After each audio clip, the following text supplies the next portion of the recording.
Hello, welcome again to Cool Discussions. That's Barry. I'm Chris. Today we're going to talk about something we haven't talked about yet, and well, we'll probably still talk about it eventually. Not like politics. Politics just keeps popping up like a bad rash. Speaking of rashes, we're going to talk about porn. If you have a rash, go see that doctor right away. No kidding. They have antibiotics for it. Specifically, Or cream. Specifically, we're going to talk about this article.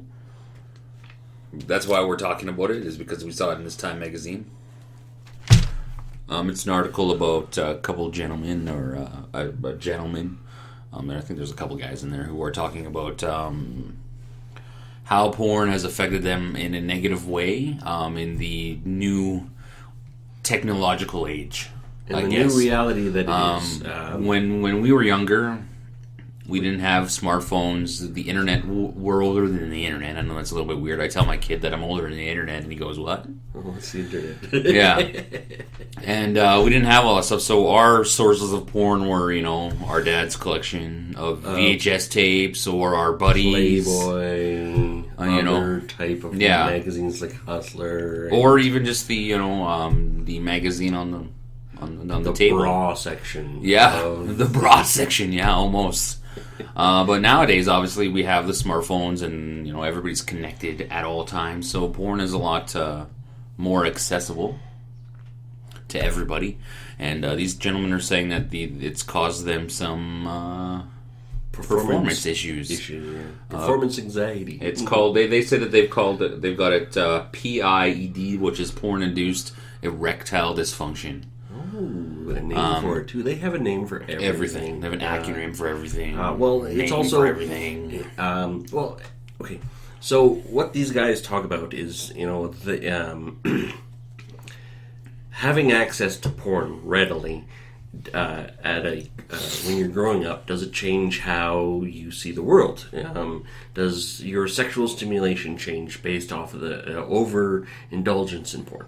Now, for young boys, as soon as they have access to porn, it's like click, click. I don't. Now, when I first started reading this article, and I kind of was just getting into it, I was like, okay, you want to sit there and you want to ban porn from everybody because you have an issue of you can't control yourself. And I'm like, well, that's wrong. But then I kind of read more, and I understand what they want to do.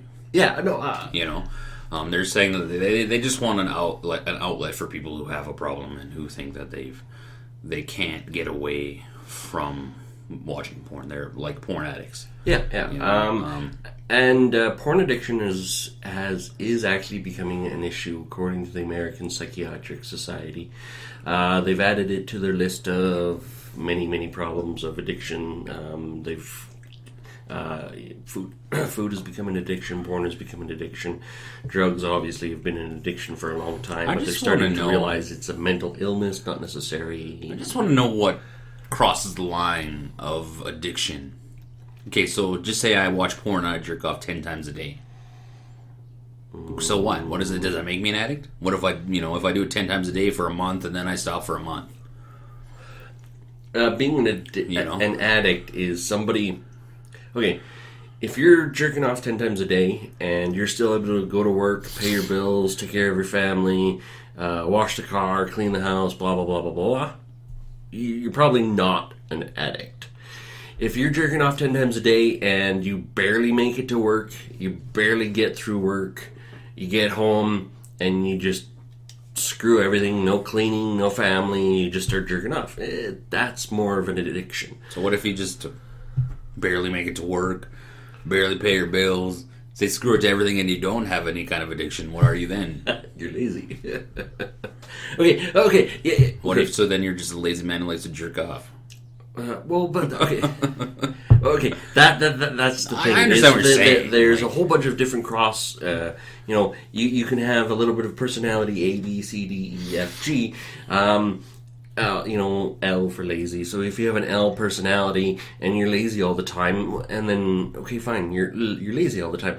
But if you're an A personality who happens to be athletic and goes out, takes care of themselves, and all of a sudden gets into porn, A drastic change in attitude, a drastic change. And they stop working out, they stop taking care of themselves, they start just porn is porn, right? Sitting there and watching porn all the time, I don't get it myself personally. It's just one of those things, but I do understand the grips of addiction, I don't know, you guys, I have an addictive personality. Yeah, so do I, but that's our father was. Yeah, it's a family trait, unfortunately. Because we have an addictive personality, we tend to avoid things that can be really Which is addictive. weird because I drink, I gamble, but I'm not addicted to those things. Yeah. I don't get addicted to them. But and that's the thing. Those are. Oh, and I watch triggers. porn. I watch porn too. I have to admit that I watch porn too. If you don't say that you watch porn, I'm pretty sure you're a liar. I don't watch it a lot anymore, obviously, but no. I'd rather have the real thing, obviously. Yeah. Okay. So this is part of what the article was saying, is that these gentlemen who grew up with an overabundance of access to pornography couldn't perform in real life. So here they are. They have a willing and able woman who wants to have sex with them, and they sit there and go, I can't get it out. Nope, I want porn. But then they run to the computer, turn the porn on, and it's like, bam. So I just think that, I don't know, I'm kind of like, it's a little bit weird to me. Like, I think you should be able to control yourself. I understand. Maybe it would be different if we had this kind of technology when we were younger. Maybe it would be we'd be the ones talking. But I just think that can't you just like turn it off? That's what they're talking about. There are they do have one guy created a online group to help people. It's very similar to AA, but it's online. You don't actually have group meetings in churches or anything like that. You just log in online and talk to people online. There are people that help counsel people, and then and just a group community that you can talk to. So it's basically AA, right? PP for porn. We'll call it that. I don't know. PA, porn addiction, maybe. Alcohol.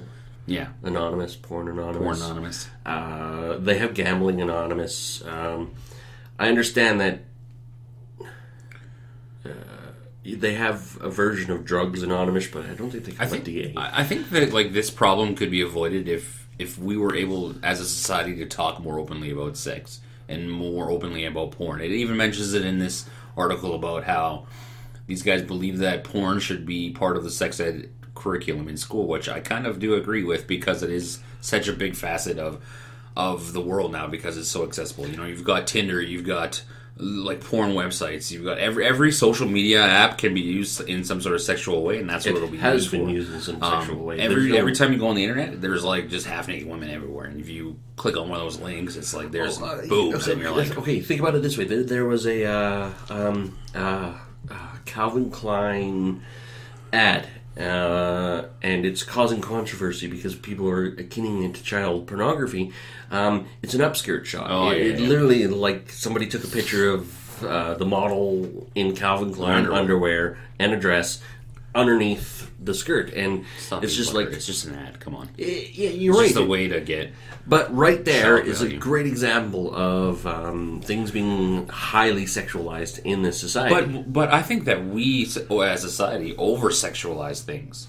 Because, like, a woman can walk on a beach in a skimpy bikini, or a dude can walk around in a Speedo, and that's kind of normal, because we're at the beach. But you put somebody in an underwear on a sexual, or what we call sexual situation in an ad, and it's some like big thing. Who cares? It's just underwear. Everybody wears it. We all wear underwear. We all look at ourselves in the mirror. We all see our partners in you see the dude in the locker room in your underwear. What's the big deal? And this is my point.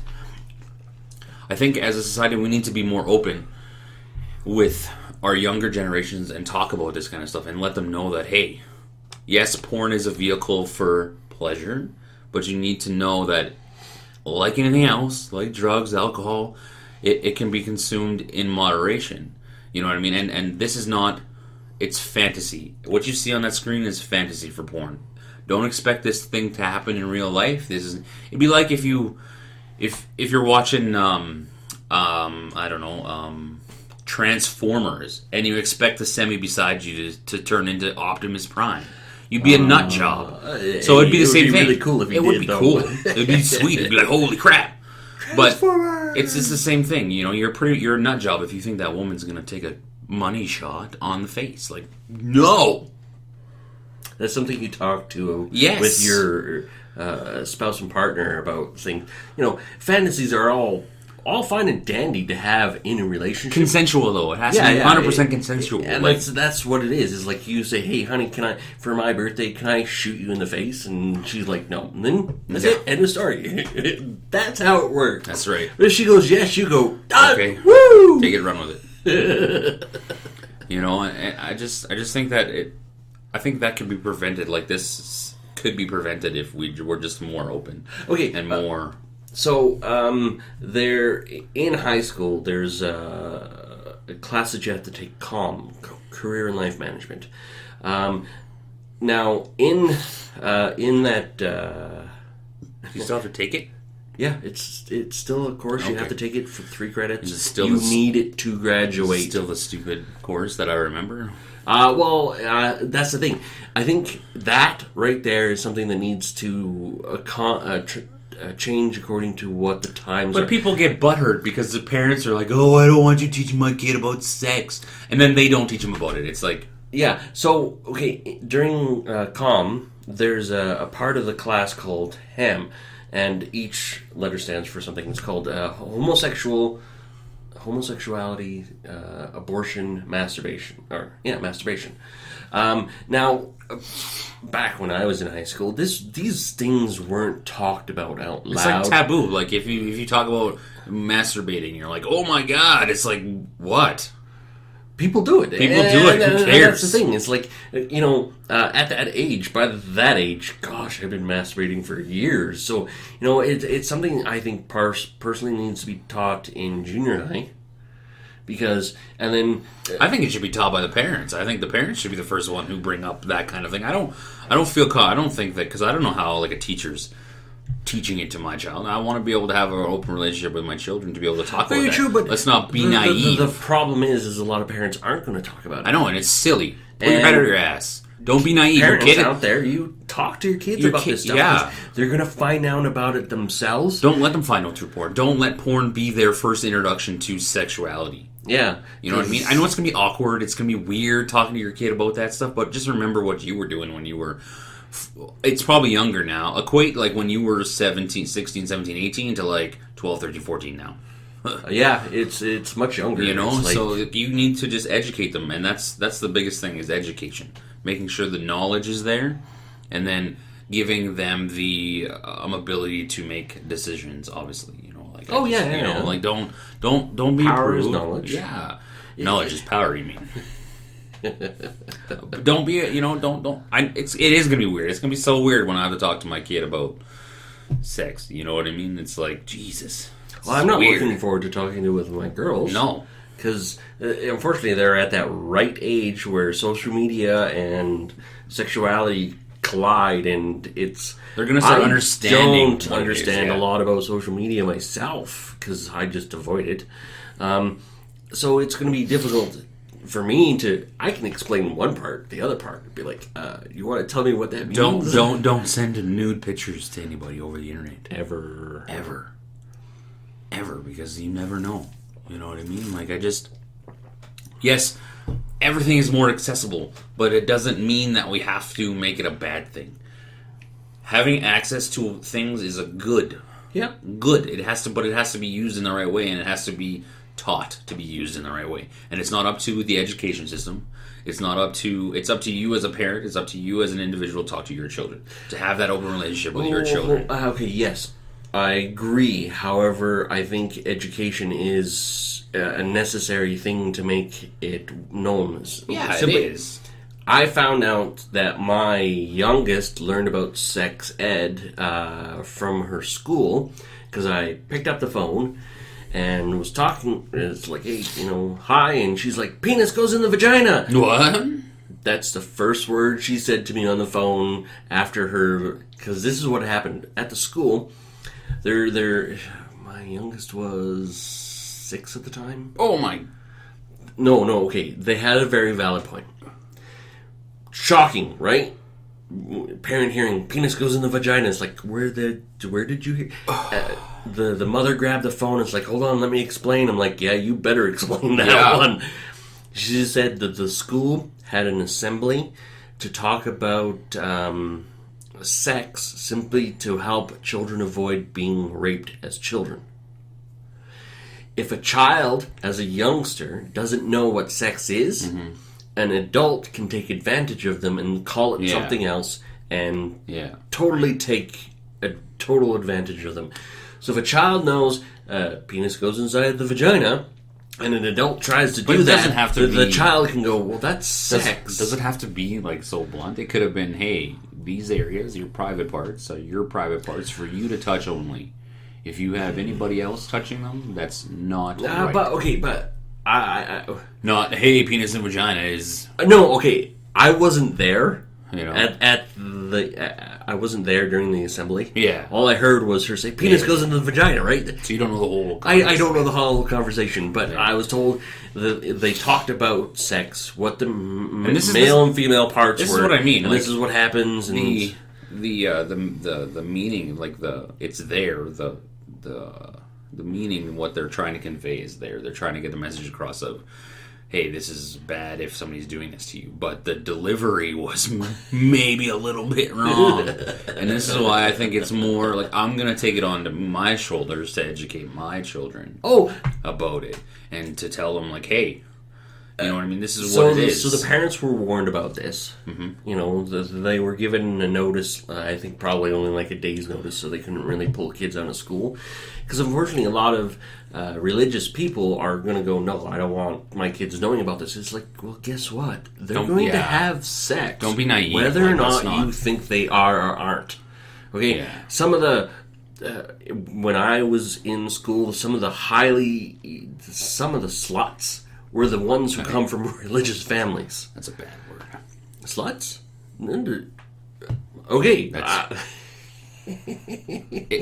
It's like a word that's like, I guess you could call a slut, male a slut. All men are sluts just by nature. They will, when you're 16, they will bang anything that moves if you give them a chance. When they're 25, they'll bang anything that moves. Yes, but very true. We digress. 40, they'll bang anything that moves. I don't know. I just, like, this article kind of made me go, okay. I understand what they're doing. This is the reason why I picked the article up. I wanted to read it. I wanted to see what people had to say. The ED problem that they were talking about, well, it's like really comes down to any type of addiction. The drug users tend to have to take more drugs to get a bigger high. Yeah. Your threshold is higher and higher as you do it more and more. As much, he might disagree, but people that are alcoholics, they have to drink more just to get the same type of buzz. No, it's true. 100% true. Yeah, of course you have to drink more. Okay. Of course. It's just something that happens with addiction. So, yeah, I get it. Porn can be an addiction.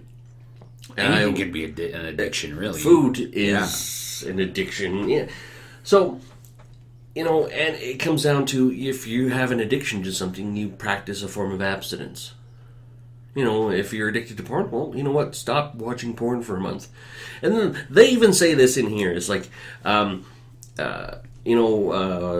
the groups are saying is like, you come to us, you talk, and one of the things we suggest is stop watching porn for a month.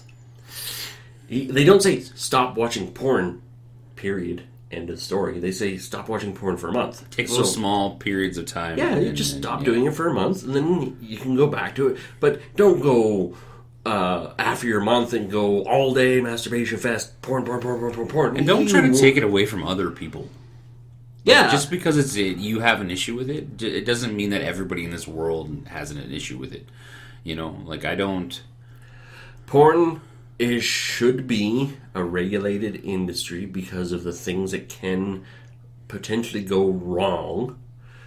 Yeah, I guess. Well, think about it. If you have one porn actor or actress have an STD... It shouldn't be regulated by government. It should be regulated by the companies that create porn. Like, all the top porn okay, hold on. It's a health thing. Treat it like a restaurant. You have an inspector come by every now and then, make sure, one, they have condoms, they have lubes, they have the right type of condoms, they're taking necessary precautions. Actors and actresses have to take, like, every month or something like that. But that's a regulation. Yeah. So, That's more of like an industry thing for, like, the top. If you want to be a top star, it's like up there. It's not like Big Brother saying, hey, you have to do this. No, they do. They're more like... No, very... It's actually against the... If you are in the porn industry, you have to do this according to federal law. I don't know. Okay, this is American federal law. I don't know. I don't know about Canada. It's not like porn comes from Canada anyways. No. Just the amateur stuff. Yeah. So, all in all, it's one of those things of... enjoy responsibly. Yes. Just like everything else in life. Moderation you have a sense is the key. of personal responsibility. If, as he stated in the first example, if you can sit there and masturbate 10 times a day, still make it to work, take care of your family, blah, blah, blah, blah, blah, you're fine. Just stop. Why would you want to do that 10 times damn a day? I have no idea. Stop. What are you... like, come on. I don't know. Like, this article also there was another thing in this article that kind of made me go, what? There's sections in here about how porn glorifies and gives, and I touched on it a little bit, gives you misconceptions about sex in real life. Yep. And how it's derogatory towards women. And it's always focusing on how it's derogatory towards the women and stuff like that. Never... Well, let's flip side here. Okay, yes, I understand how the women are made to look like how they are. Okay, but let's flip side here. Okay, let's look at how if a man watches porn, right? Okay, and goes, holy crap, that dude has a 14-inch dong, and every porn they see, the dude has like a 10-inch dong or whatever like that, and you look at yourself and go, I ain't that big. Gives you a little bit of a complex, right? And then these men can fuck for 35, 40 minutes at a time, non-stop. You're like, sorry, women, that's generally not the way it works. A study shows that it's like 5 minutes is average for sex. And it's like, so it can go both ways. I just wanted to make that clear, that it can go both ways of like making women have different expectations of sex and men having different expectations of sex. And I think that it's just really heavy. There's heavy focus on how it makes women look bad and how it's demeaning to women and how it's, as long as it's consensual and they're both doing it because they want to. Yeah. I don't give a flying hoot what you do. Yeah.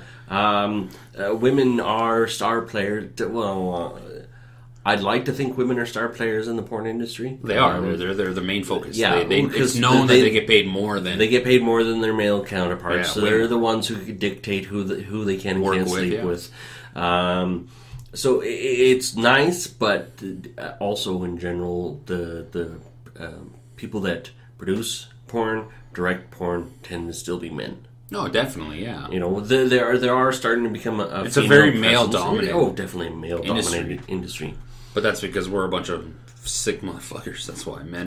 That's what men think about. Like how many times a day do we think about sex? Probably a lot. You know what I mean? We're up for 16 hours in a day. Say probably 3 hours over the day, or probably your mind wanders to sex, and you're like, yeah, in your brain. You know what I mean? It's like, just if you have an issue, take care of it. Obviously, get help for it. Don't be scared to admit it. Don't be scared to be like, hey, I have an issue. It's not. Who cares what society thinks? You need to take care of yourself. Number one. Society is changing a little bit. There's a bigger movement for men to talk about their feelings, because apparently we have feelings.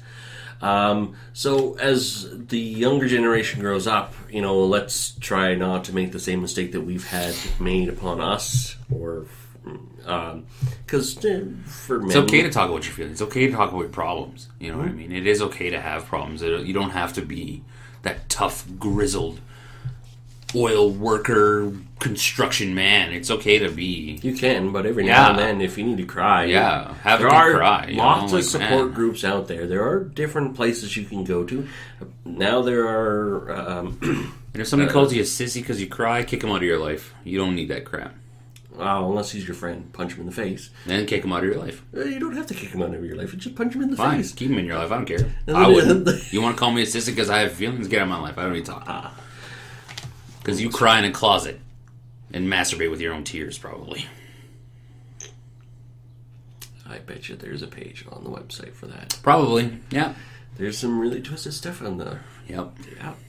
There is. There's no judging fetishes here. It was a very good article overall. I like it. I enjoyed it too. It's interesting because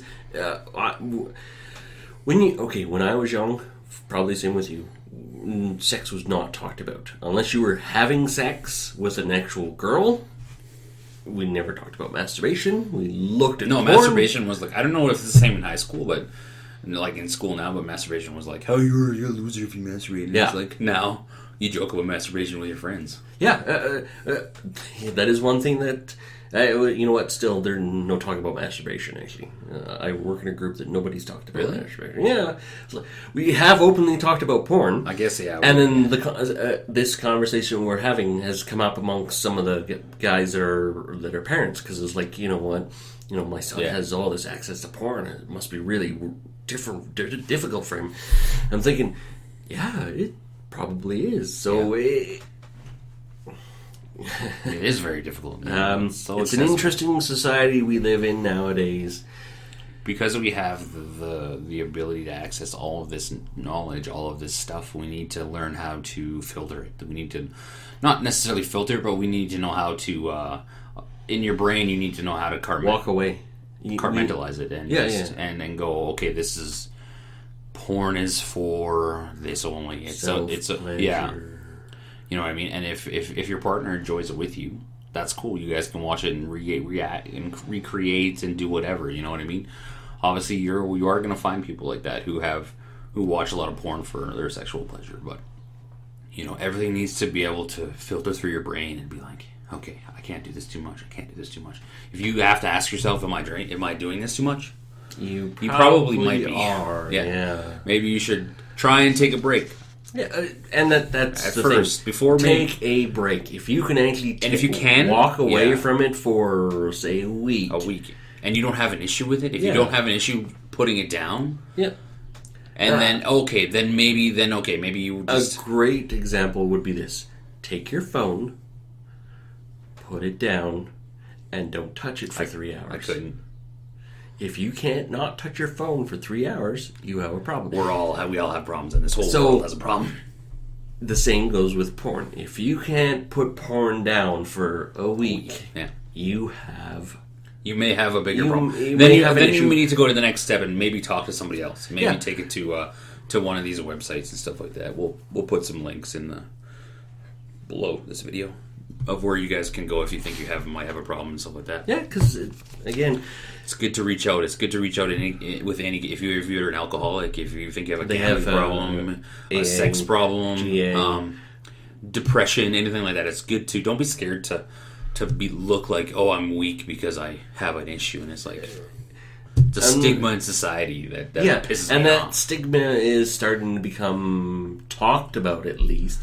But unfortunately, it's talking about like one day a year. Everybody like, oh, today is National Mental Health Day. Let's talk about it today. And then it's like no more after that. 364 days. It's like, well, now what? Okay, great. I'm encouraged to bring out my problem for one day a year, and now the rest of it I have to live with it because I'm looked at. It is no matter. I don't care where you look at it. Everybody looks at somebody who has some sort of addiction, mental illness. They look at that person and go, "You're weak." I've been guilty of thinking that way. You know what I mean? It's like thinking somebody's weak. Yeah, and it's wrong. And I catch myself and go, well, they're not weak. They just have a vice, and it's they need help with it. It could be simple as just talking to somebody. You know what I mean? It could be just that simple. Sometimes. That's it. Yeah, it could be, but it could be more. And if you find out that it is more, and you've taken the right steps, the first step always is recognizing that you have a problem. So I think that is actually the first step is in any of the groups is acceptance. Yeah. You accept that you have a problem. Because denial is just something that happens and you go, nope, and then it just gets worse. But if you don't have a problem and you put that porn away for a week and you're like, hey, it didn't affect me, I can regulate that shit. Go back to it after a week and whack away, my friends. Whack-a-mole. Have fun. Mm-hmm. Yeah, and some people, it's just like drugs. Some people can handle high doses of cocaine and be fully functional, and then some people just take a little bit and they're gone. In no means are we encouraging cocaine use, drug use, Porn in use, any way. Alcohol use, we're not. But drink responsibly, masturbate responsibly, snort coke responsibly. I don't think you can, but hey, if you can, more power to you. Yeah. That's it. That's all. I hope you guys enjoyed the show. We enjoyed talking about it. We'll put some links in the description below to these websites that we read in this article. Mm-hmm. So if you do have any kind of issues or questions about it, you guys can just go there. You can put the questions down below and we'll try to answer them too if you'd like. Don't forget to subscribe to us on the YouTubes. Don't forget to listen to us on iTunes, which some of you are, and you can also subscribe at the same time. Don't forget to give us a like on the Facebooks. Mm-hmm. And to follow on the Twitters. Yeah, you can actually drop us a Twitter bomb and go, that's right. And we go back. So that's right. Yeah. Other than that, guys, thank you for tuning in. Thanks for watching and listening, letting us ramble our mouths for the time we do, guys. Peace. See you later.